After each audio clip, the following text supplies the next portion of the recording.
متخيل لو الإنسان ما كانش بيشبع؟ ده مش خيال، ده اللي حصل مع طرار، الراجل اللي كان بياكل ومش بيشبع. أهله طردوه وهو صغير عشان ما كانش قادرين يتحملوا تكلفة أكله. أكل كل حاجة عشان يشبع، أكل حيوانات حية من كلاب وقطط وتعابين وفران، أكل جثث الموتى في المشرحة. كان شكله غريب، بيوصفوه إنه كان رفيع بس جلده مترهل لدرجة إنه كان لما بيجوع بيلف جلده على وسطه. إزاي مات طرار؟ وإيه سر الشوكة الذهبية اللي بلعها؟ واكتشفوا إيه بعد ما شرحوا جثته؟ خليكم معايا لنهاية الفيديو ويلا بينا نبتدي.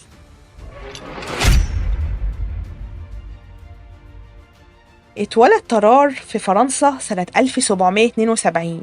كانت شهيته كبيرة جدا، مش زي أي إنسان طبيعي. كان بياكل ربع عجل كل يوم وهو في فترة المراهقة، عشان كده أهله طردوه عشان ما كانوش قادرين يتحملوا تكلفة أكله. عاش في الشارع مع مجموعة من الحرامية والعاهرات، وكان بيسرق ويتسول عشان ياكل. فكان بياكل كل حاجة بيلاقيها قدامه، زي الحيوانات الحية من كلاب وقطط وفران وتعابين. ووصل بيه الحال إنه ياكل حاجات ما تتاكلش، زي سدادات الأزايز والأحجار والطوب، وكل ده عشان طرار يشبع. ولكن للأسف كان برضه ما بيشبعش أبدا. انضم طرار لفريق سيرك عشان يقدم عروض للجمهور وهو بياكل حاجات غريبة، فكان بياكل التعابين والقطط والفئران. وفي سنة 1788 اتصاب طرار بانسداد معوي واتنقل للمستشفى، وفعلا اتعالج وخرج سليم معافى. كان في بعض الناس بيعتقدوا ان طرار كان جسمه ضخم وبكرش كبير، إلا إن الحقيقة بتقول إنه كان شخص متوسط الطول، جسمه رشيق، وكان وزنه وهو عنده 17 سنة حوالي 45 كيلو بس. شعره كان ناعم وفمه واسع جدا، وأسنانه ملطخة ببواقي الأكل اللي كان بياكله، وشفايفه صغيرة جدا. وكان جلده مترهل وغريب لدرجة إنه كان لما بيجوع بيلف جلده على وسطه، وده لما بتكون بطنه فاضية ما فيهاش أكل. ولما كان بياكل بشراهة كانت بطنه بتاخد شكل بالونة ضخمة، وكان جسمه بيطلع منه ريحة كريهة ووحشة جدا. وكان طرار لما بياكل بشراهة كان بيجيله نوبة إرهاق، وكان بيتنفس بصعوبة، وكان بيتجشأ بصوت عالي، بمعنى إنه كان بيتكرع بصوت عالي. بس مش عايزة أعرفكم أكتر من كده.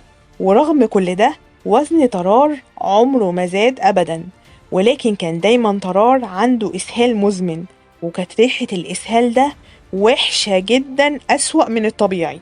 ورغم أكل طرار ده كله إلا إن قوته البدنية كانت ضعيفة جدا، يعني كان جسمه ضعيف جدا، وكمان ما كانش عنده أي خلل عقلي. ولكن مشكلته إنه كان شخص متبلد المشاعر. لما قامت الثورة الفرنسية انضم طرار للجيش، وانضمامه للجيش ده ما كانش كده لله، ده عشان كان عارف إن الجيش هيوفر له كمية كبيرة من الأكل اللي كان بيحتاجه كل يوم. ولكن للأسف الجيش ما قدرش يوفر له كمية الأكل اللي كان بيحتاجها طرار كل يوم، فكان بيضطر إنه يساعد زمايله في الجيش عشان يدوله أكلهم. قادة الجيش لما لاحظوا شراهة طرار في الأكل عملوا تجارب عليه عشان يعرفوا قدراته، فاختبروه وجابوا قطة حية وحطوها قدامه، فأكلها وبدأ بشق بطنها بسنانه، وبعد كده شرب دمها وأكلها بالجلد وساب العظم.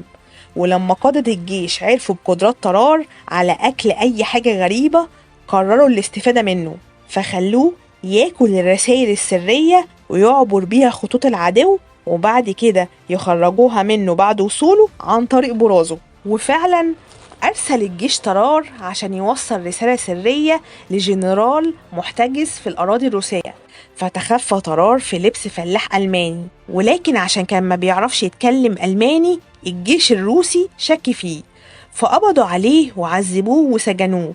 ولكن بعد 24 ساعة اعترف طرار بكل حاجة، فخدوه للمرحاض وخرج الرسالة في برازه، وبعد كده خدوه ورموه في أقرب نقطة عند الحدود الفرنسية.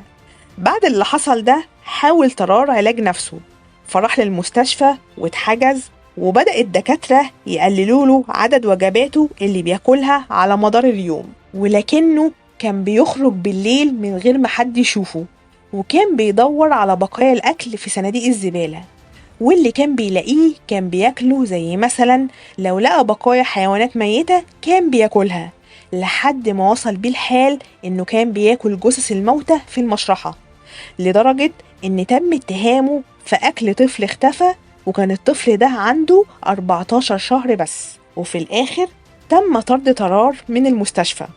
وبعد طرده من المستشفى ب4 سنين، وفي سنة 1798 وصل طرار لواحدة من مستشفيات فرنسا، وكان مريض جدا، وطلب إنه يشوف الدكتور اللي كان بيعالجه قبل كده. وفعلا جاله الدكتور بتاعه وقال له طرار إنه مريض جدا، وإنه أكل شوكة ذهبية من سنتين، وإنها اتحبست في معدته، وهي دي اللي تسببت في مرضه كده. ولكن الدكتور كان عارف إن طرار كان مريض بالسل، وهو ده المرض اللي خلاه يموت بعد فترة قصيرة جدا من دخوله المستشفى. بعد موت طرار اتعفنت جثته بشكل سريع جدا، ورفض جراحين المستشفى تشريحها. ولكن دكتور طرار اللي كان بيعالجه كان عنده فضول يعرف الاختلافات التشريحية اللي كانت ما بين طرار وغيره من البشر. وفعلا تم تشريحه، والدكتور ملقاش الشوكة الذهبية اللي قاله عليها طرار في معدته. ولكن خلال عملية تشريحه كانت ريحة طرار لا تطاق، لدرجة إن الدكتور ما قدرش يكمل عملية تشريحه، وتم دفنه على طول. ولكن لما شرحوه لقوا إن مريئه أكبر من الحجم الطبيعي بكتير، وإن القناة اللي واصلة بين بلعومه ومعدته قناة واسعة جدا، وكانت معدته مليانة بالقرح، وجسمه من جوه بالكامل متقيح، وريحته كريهة جدا، وكبده وكيس عصارته المرارية أكبر من الحجم الطبيعي بكتير، بالإضافة لكبر جهازه الهضمي جدا أكتر من أي إنسان طبيعي. لحد وقتنا ده مفيش حالة ظهرت زي حالة طرار. بيقال إن فرط نشاط الغدة الدرقية ممكن يسبب زيادة في الشهية ونقص ملحوظ في الوزن وتعرق غزير، لكن حالة طرار كانت نادرة جدا، ومفيش حالة ظهرت زيها لحد وقتنا ده. في أطباء قيموا حالة طرار إنه كان بيعاني من تلف في اللوزة الدماغية، واللوزة الدماغية دي موجودة داخل الفص الصدغي من المخ، وهي المسؤولة عن إدراك وتقييم العواطف والمدارك الحسية والاستجابات السلوكية المرتبطة بالخوف والقلق، وهي بتراقب باستمرار ورود أي إشارات خطر من حواس الإنسان، وتعتبر كنظام إنذار واستشعار للمتعة. وفي النهاية نقدر نقول إن طرار ابتلى بمرض ما قدرش إنه يتحكم فيه، واتطرد من بيت أهله وعاش مشرد مع الحرامية والعاهرات، وبعد كده انضم للجيش واللي عانى فيه كتير، واللي استغلوا قدرته العجيبة في الأكل، وبسبب ده كان هيتعدم من الجيش الروسي. وبس كده. لو عجبكم الفيديو ما تنسوش تشتركوا في القناة وتفعلوا زر الجرس عشان يوصلكم كل جديد.